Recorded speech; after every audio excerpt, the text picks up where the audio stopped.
Very important. You have a note-taking assignment that's worth quite a bit of your grade. And that note-taking assignment is going to be due in 2 weeks.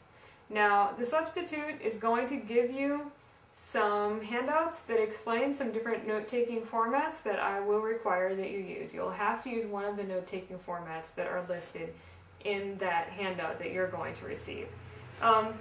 Basically, you'll be taking notes on the text and on what goes on in class. And in your notes, you might also be writing down questions you have.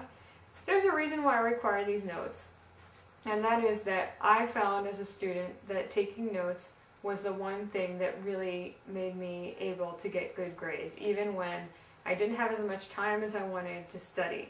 Just having taken really thorough notes allowed me to do well in the class. Now, not everyone likes taking notes and not everyone benefits from it, but one thing I found is that a lot of people have never tried to take notes. And so, for the first 2 weeks, I require that you take notes in one of the formats listed in that handout.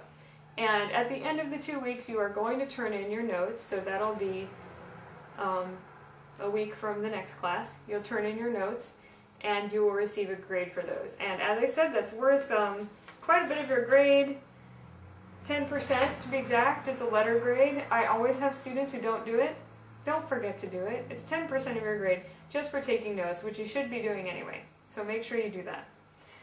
Every one of you is going to receive 4 little passes called Life Happens passes, and you can use those either to substitute for a missed class or a missed homework assignment. So one or the other, missed class or missed homework assignment. Not a quiz, not the note-taking assignment, not the final exam at the midterm, but a missed class or a missed homework. You can use each one of those passes for one of those. So when you want to redeem the pass, you're just going to fill in all of the blanks on there, and then you'll give it to me. And make sure that you fill it out thoroughly, and I'll substitute a 100 for whatever grade you received on that. A lot of students like to save those until the end of the semester so they can figure out at the very end what things they could substitute that would benefit them the most for their grade, and that's fine. You don't have to fill them out the day that you missed class. You can wait until the end of the semester if you'd like.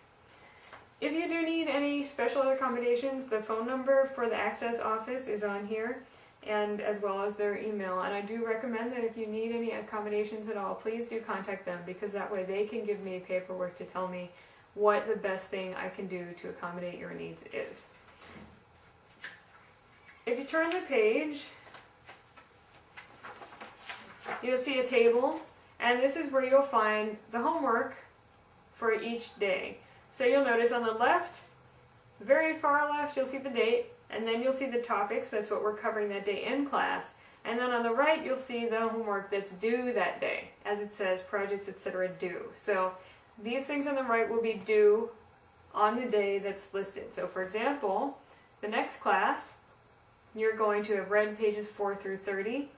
You're going to have done workbook page 3, part A, workbook pages 4 through 6, and workbook page 8. So you're going to do all that for next time. You're going to turn it in when you come to class next time. As I said, occasionally I may make changes to this table, but it's pretty good to go by this, and it's also nice because if you do happen to miss class one day, it's here for you. So if you miss class, you can always just look at this table and you'll know what you need to turn in for the next time. The rest of the information in this syllabus is just extra information for you to read over in your spare time. Okay, enjoy your week with the substitute.